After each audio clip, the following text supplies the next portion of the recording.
Welcome to RR food box channel. ఈరోజు మన food బాక్స్లో ముల్లంగి సాంబార్ ఎలా తయారు చేయాలో చూద్దాం. ఇది అన్నం, ఇడ్లీ, దోశలకి చాలా టేస్టీగా ఉంటుందండి.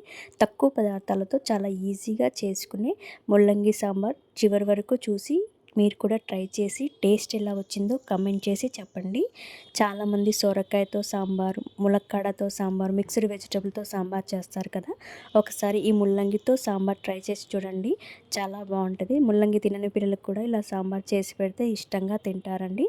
హెల్త్ కూడా చాలా మంచిది కదా. దీనికోసం ముందుగా ఒక ముల్లంగి తీసుకొని చిన్న ముక్కలుగా కట్ చేసుకొని పెట్టుకోవాలి. అలానే ఒక చిన్న క్యారెట్ ముక్క తీసుకొని కట్ చేసుకొని పెట్టుకోవాలి. ఒక 4-5 పచ్చిమిర్చి తీసుకొని పచ్చిమిర్చి కూడా సన్నగా పొడవుగా కట్ చేసుకొని పెట్టుకోవాలి. సాంబార్లోకి ఒక 4 ఉల్లిపాయలు తీసుకొని ఉల్లిపాయలు కూడా కట్ చేసుకొని పెట్టుకోవాలి. అలానే ఒక 2 టమాటాలు తీసుకొని టమాటా కూడా కట్ చేసుకొని పెట్టుకోవాలి. ఇప్పుడు నేను ముందుగా స్టవ్ మీద ఒక గిన్నె పెట్టేసి ఇందులో ఒక 2-3 టేబుల్ స్పూన్ల ఆయిల్ వేయాలి.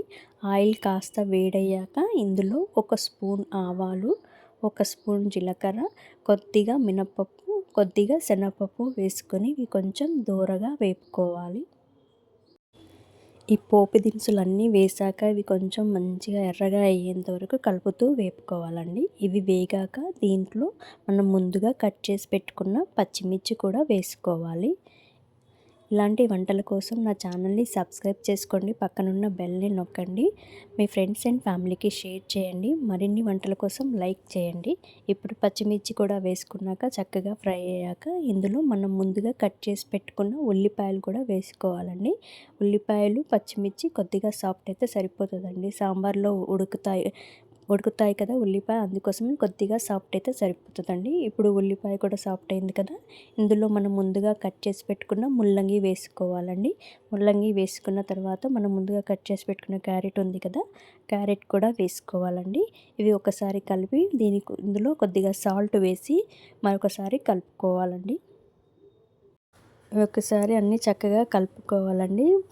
ముల్లంగి, క్యారెట్ అన్నీ చక్కగా కలుపుకొని ఇందులో కొద్దిగా మెంతాకు వేసుకోవాలండి. సాంబార్లో కానీ పప్పుచారులో కానీ మెంతాకు వేస్తే టేస్ట్ చాలా బాగా వస్తుందండి. మీ దగ్గర మెంతాకు లేకపోతే కొన్ని మెంతులైనా ఆయిల్లో వేసుకొని చక్కగా ఫ్రై చేయండి. ఇది కలిపాక ఒక టేబుల్ స్పూన్ అల్లం వెల్లుల్లి పేస్ట్ వేసుకొని బాగా కలుపుకొని ఒక 2 నిమిషాల పాటు మూత పెట్టి మగ్గనివ్వాలి. చూడండి, మన ముల్లంగి, క్యారెట్, ఉల్లిపాయ అన్నీ మగ్గాయి కదా. ఇప్పుడు దీంట్లో కొద్దిగా పసుపు వేసుకోవాలి. ఒకసారి కలుపుకొని మనం ముందుగా కట్ చేసి పెట్టుకున్న టమాటాలు కూడా వేసుకోవాలి. ఇవన్నీ చక్కగా బాగా కలుపుకొని మరొక నిమిషం పాటు మూత పెట్టి మగ్గనివ్వాలి. చూడండి, మన ఉల్లిపాయలు, టమాటా, ముల్లంగి అన్నీ చక్కగా మగ్గిపోయినాయి కదా, తెలుస్తుంది కదా. ఇప్పుడు దీంట్లో మరి కొద్దిగా సాల్ట్ వేసుకోవాలండి. ఈ సాల్ట్ వేసుకొని చక్కగా మరొకసారి కలుపుకోవాలి. ఇవి కలుపుకున్నాక కందిపప్పు ఒక 4-5 విజిల్లు పెట్టి మెత్తగా ఉడకపెట్టుకున్న పప్పును ఇందులో వేసేసుకోవాలండి. పప్పు వేసాక కొద్దిగా చింతపండు రసం కూడా వేసుకొని బాగా మొత్తం కలుపుకోవాలి. వాటర్ కూడా మీరు ఎంత కన్సిస్టెంట్ బట్టి వాటర్ వేసుకొని, నాకు సాంబార్ కొద్దిగా పల్చగానే ఉంటే ఇష్టమండి, అందుకోసమని కొద్దిగా పల్చగా చేస్తున్నాను.